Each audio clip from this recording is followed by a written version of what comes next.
यस पटकको बजेटको एउटा विशेषता के रह्यो भने बजेटका सिद्धान्त र प्राथमिकता, त्यसैगरी सरकारको नीति तथा कार्यक्रम र बजेट एउटै सिद्धान्तमा, प्राथमिकतामा र एउटै दिशानिर्देशमा आएको हुनाले यो बजेट राम्रो छ एकातिर, अर्कोतिर यसले कार्यान्वयन हुनलाई कुनै समस्या भोग्नु पर्दैन। संरचनागत रूपान्तरण गर्दै कृषि क्षेत्रको उत्पादन र उत्पादकत्व वृद्धि गर्दै त्यो क्षेत्रका चाहिँ नयाँ कार्यक्रमहरू लिँदै त्यहाँ रोजगारी सिर्जना गर्ने कुरो गरिएको छ। यो सही छ कि हाम्रो लाखौँ झन्डै करोडको सङ्ख्यामा चाहिँ जनशक्ति त्यहाँ रहेको छ, उत्पादक शक्ति, त्यसलाई आधुनिक उत्पादनमा लैजाने, ऋणको व्यवस्था गर्ने, बिउ बिजनको व्यवस्था गर्ने, मलको समयमै व्यवस्था गर्ने र त्यहाँको उत्पादन र उत्पादकत्व वृद्धि गरेर रोजगार र स्वरोजगार बनाउने कुरो आफैमा यो महत्त्वपूर्ण कुरो छ। सही पनि छ, किसानले उत्पादन गर्छ, अनुदान दिन्छ, उत्पादन गर्छ, बजार पाउँदैन र त्यसै कुहिएर या खेर जाने अवस्था हुन्छ। त्यो अवस्था हुँदैन कि आधारभूत यो चाहिँ उत्पादनहरू, किसानहरूको उत्पादन सरकारले खरिद गर्छ भनेर बजारको पनि ग्यारेन्टी गरिएको यो कार्यक्रम आफैमा महत्त्वपूर्ण रहेको छ। र कृषि बाली तथा पशु बिमाको प्रिमियम बढाएर 80% अनुदान गर्ने कुरादेखि लगाएर 100वटा सामुदायिक गोदाम घर निर्माण गर्ने लगायतका कुराहरू आएका छन्। यो आफैमा धेरै महत्त्वपूर्ण कुराहरू आएका छन्। प्रतिनिधिहरूले अनुमोदन बिना, जनताको प्रतिनिधिलाई अनुमोदन नगरेर ट्याक्स कुनै पनि हेरफेर गर्न पाइँदैन भन्ने सिद्धान्त हो। तर प्रतिनिधि बिना नै बाहिर प्रस्तुत गरेर ट्याक्स धेरै हेरफेर गर्ने कामहरूदेखि नयाँ नयाँ योजना छर्देसम्म काम भयो। नयाँ सरकार आएपछि अलिअलि परिवर्तन गर्यो। त्यसो हुँदा यो त अहिलेको त फुल फ्लेज गभर्मेन्ट हो, प्रतिनिधिहरू छ, सबै छ। अहिलेको जिम्मा हामी ट्याक्सको हेरफेरदेखि लिएर कार्यक्रम सबै कुरा हामी जनप्रतिनिधिहरू नै जिम्मेवार हुन्छौँ। निश्चय पनि भोलि हाम्रो दाबी यो गठबन्धन अगाडि जान्छ, यसैको सरकार हुन्छ, यसैले यो 3 वर्ष 5 वर्षका आयोजना पनि प्रस्तुत गरिरहेको छ। त्यो अवस्था नहुँदा भोलि नयाँ सरकार आउँदा उसैले केही हेरफेरहरू गर्न पाउँछ नै।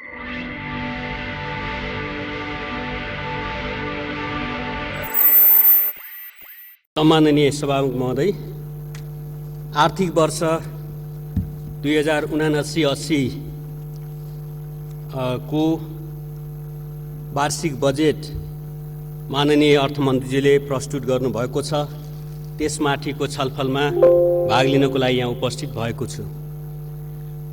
सभामुख महोदय, यस पटकको बजेटको एउटा विशेषता के रह्यो भने बजेटका सिद्धान्त र प्राथमिकता, त्यसैगरी सरकारको नीति तथा कार्यक्रम र बजेट एउटै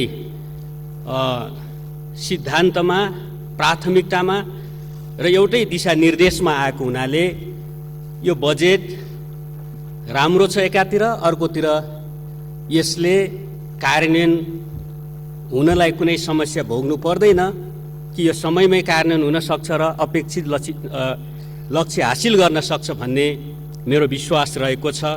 यस अर्थमा यो निश्चित उद्देश्य, सिद्धान्त, प्राथमिकता जो सरकारले निश्चित गरेको थियो, प्रस्तुत गरेको थियो, त्यसैलाई पछ्याएर आएको बजेट प्रस्तुत गर्नुभएको अर्थमन्त्रीजीलाई, माननीय अर्थमन्त्रीजीलाई म बधाई तथा शुभकामना व्यक्त गर्दछु। खास गरी बजेटको उद्देश्यमा उत्पादन आधारित अर्थतन्त्र भनिएको छ। त्यसैगरी रोजगारी सिर्जना र गरिबी निवारण, सङ्घीयतालाई समृद्धिको सम्भागको रूपमा स्थापित गर्ने, सन्तुलित, समावेशी, आत्मनिर्भर र समाजवाद उन्मुख अर्थतन्त्रको आधार निर्माण, यो चारवटा जो उद्देश्यहरू अघि सारिएको छ र त्यही अनुरूपको बजेट आएको छ। यसले हामीले विगतमा संरचनात्मक परिवर्तन गर्ने अर्थतन्त्रको जुन संरचना छ त्यो परम्परागत छ, त्यसलाई हामी संरचनागत रूपले नै रूपान्तरण गर्ने भन्दै आएका थियौँ। त्यसमा राम्रो कोसिस गरेको छ। हाम्रो अर्थतन्त्र भनेको निर्वाहमुखी कृषि अर्थतन्त्र हो। आज पनि 61% भन्दा बढी हाम्रा जनताहरू, हाम्रा नागरिकहरू कृषिमा रहनु भएको छ र ठुलो जनशक्ति अहिले पनि कृषिमा बेरोजगार, अर्धबेरोजगारको रूपमा रहेको छ। निर्वाहमुखी अर्थतन्त्रमा या उत्पादनमा रहेको अवस्था छ। यसलाई संरचनागत रूपले रूपान्तरण गर्ने, परिवर्तन गर्ने भनेको एकातिर कृषि क्षेत्रको रूपान्तरण हो। त्यो जोड यहाँ दिएको छ र कृषि क्षेत्रका धेरै कार्यक्रमहरू आएका छन् जो यहाँ सराहनीय रहेका छन् कि हामीले वर्षैभरि काम गर्ने तर खान पनि नपुग्ने अवस्थालाई अन्त्य गर्नको लागि कृषि क्षेत्रको आधुनिकीकरणको कार्यक्रम यहाँ आएको छ। कृषि क्षेत्रलाई वैज्ञानिकीकरण गर्ने कुरा आएको छ, कृषि क्षेत्रको उत्पादन वृद्धि गर्ने कुरा आएको छ, कृषि क्षेत्रको उत्पादकत्व वृद्धि गर्ने र व्यवसायीकरण गर्दै त्यसको जिम्मा, त्यसको चाहिँ नेतृत्व दिशानिर्देश गर्ने जिम्मा सङ्घ, प्रदेश र स्थानीय तहले जिम्मा लिने कुरो गरेको छ र त्यो आफैमा एउटा नयाँ विषय आएको छ र संरचनागत परिवर्तनको दिशा पकडेको छ यसले। सामान्य सभामुख महोदय, यसरी हेर्दा खास गरी प्राथमिक क्षेत्रमा पनि कृषिको रूपान्तरण नै राखेको छ यो बजेटले।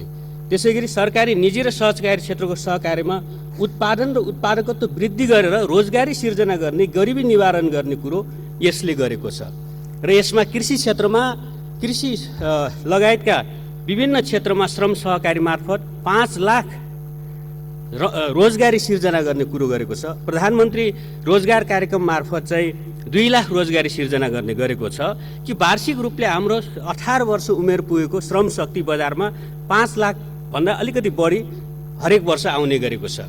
देशभित्र हाम्रो 50 देखि 60, 70 हजारको 1 लाख पनि नाग्दैन कि हाम्रो के अरे रोजगारी, हरेक वर्ष रोजगारी सिर्जना 50 हजार हाराहारी मात्रै हुने गर्छ। त्यसो हुँदा 50 हजार हाम्रो चाहिँ जनशक्ति नेपालमै खपत हुने र बाँकी 4.5 लाख जनशक्ति विदेशिनु पर्ने बाध्यात्मक अवस्था या बेरोजगार भएर बस्नुपर्ने अवस्था रहेको छ। यो कुरोलाई संरचनागत रूपान्तरण गर्दै कृषि क्षेत्रको उत्पादन र उत्पादकत्व वृद्धि गर्दै त्यो क्षेत्रका चाहिँ नयाँ कार्यक्रमहरू लिँदै त्यहाँ रोजगारी सिर्जना गर्ने कुरो गरिएको छ। यो सही छ कि हाम्रो लाखौँ, झन्डै करोडको सङ्ख्यामा चाहिँ जनशक्ति त्यहाँ रहेको छ, उत्पादक शक्ति, त्यसलाई आधुनिक उत्पादनमा लैजाने, ऋणको व्यवस्था गर्ने, बिउ बिजनको व्यवस्था गर्ने, मलको समयमै व्यवस्था गर्ने र त्यहाँको उत्पादन र उत्पादकत्व वृद्धि गरेर रोजगार र स्वरोजगार बनाउने कुरो आफैमा यो महत्त्वपूर्ण कुरो छ, सही पनि छ। सामान्य सभामुख महोदय, त्यसै गरी कृषिमा चाहिँ खास गरी धान, मकै, गहुँ, तरकारी, फलफुलको आयातलाई 30% घटाउने आगामी आर्थिक वर्षमा, त्यसै गरी निर्यात दोब्बर गर्ने कुरो अन्य उत्पादनहरूको, त्यसै गरी आयातलाई 20% घटाउने कुरो, 5 वर्षमा व्यापार सन्तुलन गर्ने कुरो, त्यसै गरी वार्षिक मर्यादित रोजगारी 30% वृद्धि गर्ने कुरो, भूमिहीन दलितहरूलाई 3 वर्षमा आवास उपलब्ध गराउने कुरो, त्यसै गरी 8 लाख निरपेक्ष गरिबीको रेखामुनि रहेका जनतालाई, नागरिकहरूलाई माथि उठाउने कुरा र शिक्षा र स्वास्थ्य गुणस्तर सुधार गर्ने कुराहरू आफैमा यो महत्त्वपूर्ण र सकारात्मक कार्यक्रमहरूको रूपमा यिनीहरू आएका छन्। त्यसै गरी कृषि क्षेत्रलाई मर्यादित बनाउनको लागि खास गरी किसान पेन्सन कार्यक्रम, योगदानमा आधारित किसान पेन्सन कार्यक्रम यहाँ अगाडि सारिएको छ। यो आफैमा धेरै महत्त्वपूर्ण, कृषि क्षेत्रलाई मर्यादित, आकर्षक बनाउने छ। यसले एकातिर कृषिमा रहेका जनशक्तिलाई कि त्यहीँ रहेर पनि हामी चाहिँ भविष्य सुखद हुन्छ, सुनिश्चित हुन्छ, बुढेसकालमा अथवा जेस अवस्थामा पनि भविष्य सुनिश्चित हुन्छ भन्ने कुरो यसले ग्यारेन्टी गरेको छ। यसरी हेर्दा पूर्वोक्ता मान्यजीले चर्चा गर्नुभएको जस्तो होइन, सरकारले आफूले योगदान गरेकोमा 10% थप गर्ने र त्यो चाहिँ जो पुँजी जम्मा हुन्छ त्यसलाई त लगानीका विभिन्न क्षेत्रहरूमा लगानी गरिन्छ। अहिले सञ्चय कोष छ, नागरिक लगानी कोष छ, अरू कोषहरू छन्, त्यो कोष त्यसै बस्दैन, लगानी हुन्छ। मिनिमम 8%, 10% लगानीमा पनि गइरहेको छ, मिनिमम 8% मात्रै ब्याजमा लगानीमा गयो। ठुला पूर्वाधारका लगानीहरूमा गयो भने 8% हिसाब गरेर 10% सरकारको, 8% चाहिँ लगानीबाट रिटर्न आयो भने पनि 18% मिनिमम पनि रिटर्न पाउने अवस्था हुन्छ। तर यो चाहिँ फेरि एउटा निश्चित जम्मा गरिसकेपछि निश्चित उमेर समूहपछि यसको चाहिँ मानव 60 वर्षपछि पेन्सनको व्यवस्था होला। म अर्थमन्त्री हुँदा एउटा अध्ययन गराउँदा मिनिमम 8,000 म्याक्सिमम $16,000 बराबरको किसानहरूले पेन्सन पाउँदो रहेछ कि त्यतिखेरकै 10 वर्ष अगाडिकै अध्ययनमा हेर्दा पनि कि आफूले योगदान गर्छ, सरकार थप त्यसमा योगदान हुन्छ, त्यो रकमलाई बढाउने काम अथवा लगानी गर्ने काम, ठुला पूर्वाधार आदि इत्यादिको लागि चाहिँ एउटा लगानी योग्य पुँजीको रूपमा पनि त्यो रहन्छ र त्यसबाट जेस अवस्थामा या बुढेसकालमा त्यो कसैले हेर्नुपर्ने, राज्यले या परिवारका सदस्य हेर्नुपर्ने अवस्था हुँदैन। कृषि क्षेत्र पनि सुरक्षित हुन्छ, मर्यादित हुन्छ भन्ने कुरो यसले सुनिश्चित गर्दछ। यो आफैमा एउटा क्रान्तिकारी कदम नै हो। सभामुख महोदय, यस अर्थमा यसलाई समर्थन गर्नु कोही पनि मान्यज्यू, कुनै पनि पार्टी, कुनै पनि दलले हिचकिचाउनु पर्ने कुनै कारण छैन। यसै गरी चाहिँ 5 खर्बको लघु वित्त कोष कृषि कर्जाको लागि जो आएको छ, स्रोतहरू यहाँ चाहिँ परिभाषित त छैनन्, तर यो धेरै महत्त्वपूर्ण कुरा हो। साना साना लगानी चाहिरहेको हुन्छ, ठुला ब्याङ्कहरूमा, वित्तीय संस्थाहरूमा पहुँच हुँदैन किसानहरूको, सजिलो ढङ्गले घर घरमै, कार्यक्षेत्रमै यो लघु वित्त कर्जाको चाहिँ व्यवस्था गर्न सकियो भने र त्यसको उद्देश्य राखेर 5 खर्बको जो कोष जम्मा गर्ने कुरो गरिएको छ, यो आफैमा राम्रो छ। बाजु जमिनलाई उपयोग गर्ने नीतिको कुरो छ। न्यूनतम समर्थन मूल्य, खास धान, मकै, गहुँ, दुध आदि इत्यादिलाई न्यूनतम समर्थन मूल्य तोक्ने कुरो छ। र यदि बिक्री भएन भने सरकारको सङ्घ प्रदेश स्थानीय तहले त्यस्ता कम्पनीहरू, सार्वजनिक कम्पनीहरू मार्फत खरिद गर्ने, बजारको सुनिश्चितता गर्ने कुरो, यो आफैले पे ब्याकको जो ग्यारेन्टी गरिएको छ, यो आफैमा यो महत्त्वपूर्ण कुरो हो। किसानले उत्पादन गर्छ, अनुदान दिन्छ, उत्पादन गर्छ, बजार पाउँदैन र त्यसै कुहिएर या खेर जाने अवस्था हुन्छ, त्यो अवस्था हुँदैन। कि आधारभूत यो चाहिँ उत्पादनहरू, किसानहरूको उत्पादन सरकारले खरिद गर्छ भनेर बजारको पनि ग्यारेन्टी गरिएको यो कार्यक्रम आफैमा महत्त्वपूर्ण रहेको छ।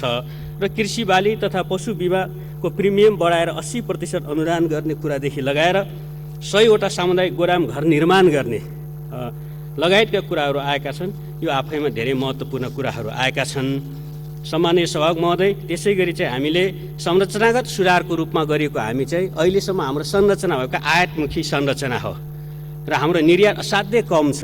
त्यसो गर्दा हामी व्यापार घाटा असाध्यै चुलिएको अवस्था छ। त्यसलाई प्रतिस्थापन गर्ने भनेको संरचनागत परिवर्तन हो। यसरी उद्योग क्षेत्रमा खासै मेक इन नेपाल, आफ्नै उत्पादन आफ्नै उपभोग लगायतका नारा अन्तर्गत, अभियान अन्तर्गत जो कार्यक्रमहरू आएका छन्, उत्पादनमूलक उद्योगलाई प्रोत्साहन गर्ने कार्यक्रम, युवा उद्यमशीलतालाई विकास गर्ने कुरा, स्टार्टअप व्यवसायको व्यवस्था गर्ने कुरा, सुरुवाती पुँजी, जो स्टार्टअप भनेको सुरुवाती पुँजी उपलब्ध गराउने कुराहरू, त्यसै गरी बिजनेस इन्क्युबेसन सेन्टर 7 प्रदेशमा जो ज्ञानमा आधारित व्यवसाय गर्नको लागि 7 प्रदेशमा स्थापना गर्ने कुराहरू छ। त्यसले युवाहरूलाई कि उसको उनीहरूका आइडिया, नयाँ नयाँ जो आइडियाहरू आउँछन्, इनोभेसनहरू आउँछन्, त्यसलाई चाहिँ उनीहरूलाई त्यही प्रवर्धन गर्नलाई सहयोग गर्ने, या त्यसलाई राज्यले खरिद गरेर चाहिँ आफूले प्रवर्धन गर्ने, या राज्य र निजी क्षेत्र सम्बन्धित व्यक्तिले साझेदारी गरेर त्यसलाई प्रवर्धन गर्ने जस्ता यो कार्यक्रम आफैमा महत्त्वपूर्ण रहेका छन्।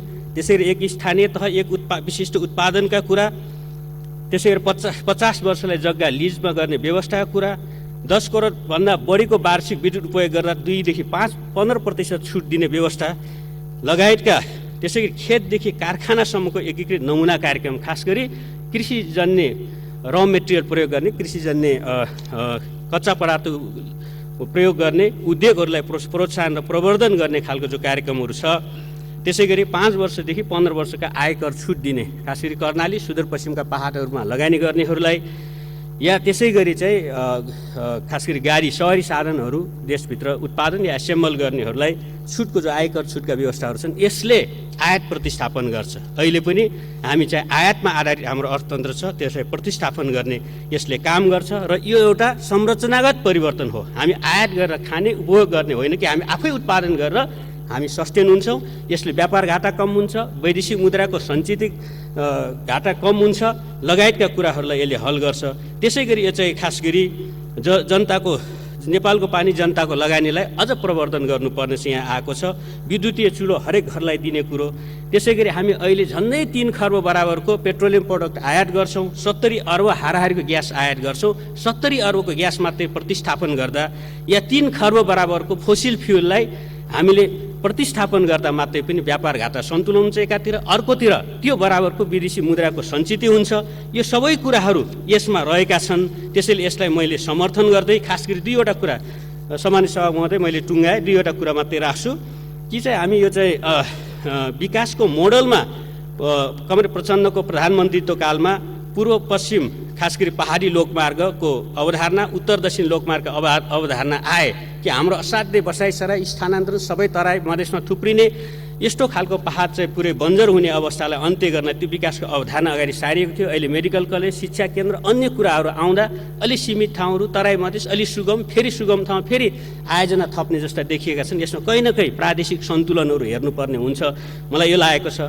त्यसै गरी यो चाहिँ इलेक्ट्रिक भेहिकल खास गरी विद्युतीय सवारी साधनमा 100 किलोवाटसम्मकोलाई छुटको व्यवस्था प्रोत्साहन गरिएको छ। त्यसमाथिको खास गरी 200 किलोवाटसम्मलाई विगतमा चाहिँ यस्तै चाहिँ विभिन्न करहरू वृद्धि गरिएको थियो। म आफै पनि क्याबिनेटमा थिएँ, पछि हाउसमा पनि उठ्यो र पछि त्यसलाई करेक्सन गरेर अलिक प्रमोट गर्ने कोसिस गरियो। यसमा चाहिँ अर्थमन्त्रीजीको र सरकारको ध्यान जानेछ। यस वर्ष जम्मा चाहिँ 1400 गाडी मात्रै भित्रिएको छ इलेक्ट्रोनिक भेहिकल, 15,000 गैर चाहिँ विद्युतीय गाडीहरू भित्रिएका छन्। त्यसो गर्दा विद्युतीय गाडीले एकातिर चाहिँ हाम्रो चाहिँ पेट्रोलियम प्रडक्टको आयातलाई प्रतिस्थापन गर्छ, अर्कोतिर हामीले हाम्रो विद्युत जो सरप्लस छ त्यो विद्युत प्रयोग गर्छ र हाम्रो पैसा हामीसँगै रहने अवस्था हुन्छ। यसले चाहिँ हाम्रो अर्थतन्त्रलाई ठिक दिशातिर आत्मनिर्भर अर्थतन्त्रतिर लैजाने, बलियो अर्थतन्त्रतिर लैजाने हुन्छ। यसमा ध्यान जाने नै छ कि कहीँ न कहीँ अलिक धेरै बढी 70-80% चाहिँ कर वृद्धि हुँदा कि फेरि फर्केर हामी चाहिँ पेट्रोलियम गाडी डिजेलको गाडीतिरै फर्किने जस्तो अवस्था बनेको छ। र मैले चाहिँ लास्टतिर भन्दा चाहिँ यो चाहिँ बजेटको बारेमा चाहिँ हामी संविधानमा 15 गते नै प्रस्तुत गर्ने एउटा बाध्यात्मक व्यवस्था छ। यो राम्रो पनि भएको छ। गत वर्ष यसै बेला सरकार विघटन भएको के अरे संसद विघटन भएको, सरकार कामचलाउ भएको, त्यतिखेर पूर्व अर्थमन्त्री पूर्व योजना आयोगका उपाध्यक्षहरूले हामीले सँगै बसेर के सुझाव दिएका थियौँ भने कामचलाउ सरकारले चुनावी बजेट मात्रै ल्याइदिनुहोस्, नियमित बजेट नयाँ सरकारले गर्छ, निर्वाचन घोषणा गरिसकेका सन्दर्भमा भनेर हामी तत्कालीन अर्थमन्त्रीजीलाई सुझाव दिएका थियौँ। तर उहाँले फुल फ्लेज बजेट सबै ट्याक्सहरू पनि हेरफेर गर्ने कि ट्याक्सको सिद्धान्त भनेको नो ट्याक्सेसन विदाउट रिप्रेजेन्टेसन भन्छ। प्रतिनिधिहरूले अनुमोदन बिना, जनताको प्रतिनिधिलाई अनुमोदन नगरेर ट्याक्स कुनै पनि हेरफेर गर्न पाइँदैन भन्ने सिद्धान्त हो। तर प्रतिनिधि बिना नै बाहिर प्रस्तुत गरेर ट्याक्स धेरै हेरफेर गर्ने कामहरूदेखि नयाँ योजना छर्देसम्म काम भयो। नयाँ सरकार आएपछि अलिअलि परिवर्तन गर्यो। त्यसो हुँदा यो त अहिलेको त फुल फ्लेज गभर्मेन्ट हो, प्रतिनिधिहरू छ, सबै छ। अहिलेको जिम्मा हामी ट्याक्सको हेरफेरदेखि लिएर कार्यक्रम सबै कुरा हामी जनप्रतिनिधिहरू नै जिम्मेवार हुन्छौँ। निश्चय पनि भोलि हाम्रो दाबी यो गठबन्धन अगाडि जान्छ, यसैको सरकार हुन्छ, यसैले यो 3 वर्ष 5 वर्षका आयोजना पनि प्रस्तुत गरिरहेको छ। त्यो अवस्था नहुँदा भोलि नयाँ सरकार आउँदा उसैले केही हेरफेरहरू गर्न पाउँछ नै। त्यसैले चाहिँ यसलाई धेरै आलोचना भन्दा पनि यो सही नै छ। हामीले 15 गते समयमै बजेट ल्याएका छौँ र यसमा चाहिँ मात्रै चाहिँ गठबन्धनको घोषणापत्र भनियो। म चाहिँ के अनुरोध गर्न चाहन्छु भने यो गठबन्धनको घोषणापत्र हो भने त्यसो भए चाहिँ 1 लाख कर्मचारी, 1,20-25 हजार सङ्घीय प्रादेशिक स्थानीय तथा कर्मचारी यो सबै गठबन्धनका मान्छे भए तलब वृद्धि भएको छ। 1 लाख सेना, 1 लाख प्रहरी र सशस्त्र लगाएर 1 लाखभन्दा बढी यो सबै नै अब गठबन्धनका मान्छे भए। यसको अर्थ हामीले यसरी नै बुझौँ। त्यसै गरी चाहिँ 68 वर्ष माथिका ज्येष्ठ नागरिक झन्डै 12 लाख ज्येष्ठ नागरिकहरूले सुविधा पाउने भयो। यो चाहिँ चुनावी घोषणापत्र र छरेको मात्रै हो। त्यो सबै अब हाम्रा व्यक्ति अथवा हाम्रा मान्छे भए। हामीले यसरी बुझ्नुपर्ने। त्यसै गरी 5 खर्बको जो चाहिँ अब कोष बनाएर किसानहरूलाई राहत दिने कुरा, किसान पेन्सन, यो सबै किसानहरू अब चाहिँ गठबन्धनका हुने भए। यसको अर्थ त्यसै गरी चाहिँ कृषिमा चाहिँ 32% को बजेट वृद्धि गरिएको छ यो वर्ष। यसको अर्थ त्यो किसानहरू सबै अब चाहिँ गठबन्धनको हुने भए। निर्वाचन मात्रै केन्द्रित हो भने भन्दा यसरी हेर्न मिल्दैन। जिम्मेवार व्यक्तिहरू पूर्व अर्थमन्त्री भइसक्नु भएको मान्य सदस्यबाट यस खालको चाहिँ अभिव्यक्ति मैले सकाएँ सम्मानज्यू। कृषिमा 32% को अहिलेको बजेटको वृद्धि भएको छ। यो आफैमा एउटा क्रान्तिकारी छलाङ नै हो। यस अर्थमा अर्थमन्त्रीज्यू र सरकारलाई विशेष धन्यवाद दिन चाहन्छु। वैदेशिक ऋण र समग्र सार्वजनिक ऋण 9 खर्बदेखि 18 खर्ब पुगेछ 5 वर्षमा। त्यो अलिकति रिभ्यू गर्नुपर्छ होला। त्यो 5 वर्षभित्र कसको सरकार थियो? यसपटक 4.8%ले सार्वजनिक ऋण घटाइएको छ भन्दा यो सरकार अर्थमन्त्रीले यो सार्वजनिक ऋणलाई जथाभावी जहाँ पाए त्यहीँ लिने पक्षमा छैन र एउटा चाहिँ सिद्धान्तमा, एउटा आवश्यकतामा उत्पादन वृद्धि गर्ने क्षेत्रमा, पूर्वाधार निर्माण गर्ने क्षेत्रमा मात्रै ऋण लिने गरिन्छ। यो हाम्रो प्रतिबद्धता भन्ने सरकारको आएको छ र यो टोटल बजेटमा 9.8%ले वृद्धि भएको छ। यो ठुलो आकार होइन। सामान्यतया हामी सिलिङहरू वितरण गर्दा बजेटमा सामान्य वृद्धि हेर्दा मिनिमम 10% को सिलिङ वितरण गर्ने मन्त्रालयहरूलाई, विभागहरूलाई र सरकारले सामान्य पनि 10% हाराहारीको वृद्धि यो सामान्य नै मानिन्छ। मात्रै कुन क्षेत्रमा गयो भन्दा कृषि क्षेत्रमा गयो, उत्पादन क्षेत्रमा गयो, आत्मनिर्भरतातिरको क्षेत्रमा गयो। यो असाध्यै राम्रो भयो। त्यसैले म यही रूपमा चाहिँ सबै मान्यजीहरूले लिइदिनु हुनुको लागि हार्दिक अनुरोध गर्दै बिदा हुन्छु। धन्यवाद।